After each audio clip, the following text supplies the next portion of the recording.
and thanks for joining me once again on Voicetv Nigeria. I am Patience Obot. Today I bring you two exciting stories all the way from East Africa, Uganda to be precise. The president of Uganda has kicked against fundraising in churches. Did you get that? I guess I will be blunt on this issue. The president of Uganda, Museveni, have asked church members to stop gathering money for their pastors, saying it is very bad. Listen. So therefore, that message should be clarified, especially for the young people, because the young people, when you see them spending so much time in pleasure, okwejalabya, the fundraising, this fundraising culture is very dangerous, especially for you, the church people, especially for these young politicians. Where are these politicians? Can you stand up? Those who are here, stand up and they see you. The MPs, the ministers, stand up. Sit down, sit down. Now, these young people are intimidated by you, the religious leaders. They think they will go to heaven if they please you. So, you organize the fundraising. Then, the community has not been mobilized to create wealth. They don't have money. So they just come, somebody brings 2 eggs, that is fundraising, another one brought sugar cane. Then the only one who has got some money is the MP. The MP doesn't have that money. So it puts these young people into pressure to go into debts, into borrow, to corruption. This should stop. They have corrupt now. You have heard them. Because they are under pressure. They are under pressure. You the religious leaders, Murabazade, your parents, when your child brings you a gift, you must ask him, where do you get it from? Where do you get the money to buy it?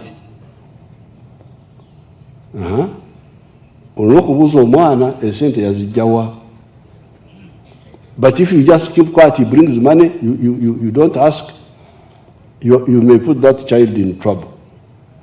These children, when they go for fundraising, where do they get the money from? You ask them. So therefore, fundraising is wrong and is premature. Fundraising means okusonda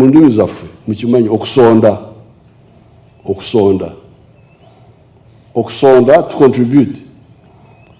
Okusonda does not mean that Museveni alone contributes because he's the MP, he's the what. No. Okusonda means all of us bring small, and then the cumulative is big. That's the okusonda. So if the villagers have not yet been involved in money creation, and they don't have money, please stop this okusonda, because it's not okusonda. It is extorting money from these young politicians who are dishonest. They don't want to tell you that they don't have the money that they are getting. That's now not the only source of corruption, but it is really part of the problem. Now they can no longer, because they are supposed to do the oversight role in the parliament, they can't do it now, because they are looking for money to go and From what the president of Uganda have said, tracing it down to Nigeria, still here in Africa, would you say we have similar cases where church members go all the way to pour out their purses on their religious leaders? If you still take a look on the video that is going to come up next, the president of Uganda also stated that some of these youths feel raising money for your clergyman is a ticket to heaven. I don't know, but you're watching me as you're listening to me. I want you to respond to this question. Raising money for your pastors, raising money for your prophets, your clergyman, does it guarantee you a ticket to heaven? I want to know. Drop your answers in the comment section, because in Nigeria, some of these pastors, if you count the numbers of churches, in fact, if you count the number of churches, you will find out that these members go all the way to to please their pastors, because they feel they are, some of them are even intimidated. We have got vast programs of education here. Therefore, the education we would be looking for in Russia is specialized areas of education, not general education. General education, we have a lot of educated people here, a lot of education infrastructure, universities, secondary schools. Therefore, the education we would be looking for in Russia is for few areas of specialization: nuclear energy, artificial intelligence. These are the areas where we would be looking for education, but not for general education, because we have got a lot of educated people here. Now, on the education online, that's very much possible, because it is already happening with the Western countries. A lot of young people do their courses online here. The only issue would be English, the language, because somebody must, if the courses are in English or in French, in the French areas, that's very easy, because that one is already being done, especially with the UK, it's already being done. But if it is in Russian, then that means the student must learn Russian first. But if it is in English, it is very easy. It's already happening a lot. So, specialized education for science especially, and the online if it is in English. Somebody was talking of moral education, ideological. That one is we are struggling with here. We have got conflicts with other people who want to bring homosexuality and so on. That is human rights. So if you in Russia you are still moral, very good. We have good allies. I welcome you. At least you come on our side. Relationship with Russia starts in 1917, when the communists take over power in the Russian Empire. By 1900, the whole of Africa had been colonized, except for Ethiopia. And Africa had gone through almost 500 years of slave trade, and now we're entering a new phase of direct colonialism. But in 1912, and I'm glad His Excellency Thabo Mbeki is there, the African people had started a new form of resistance.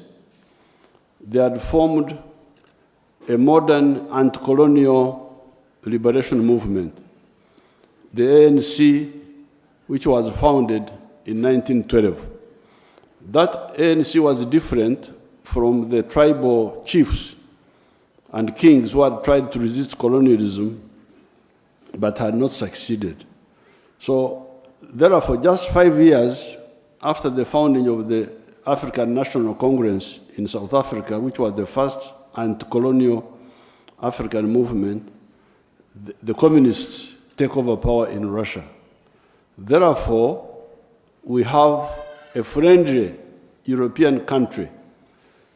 The imperialist countries were on the other side: Britain, France, Germany, even the United States.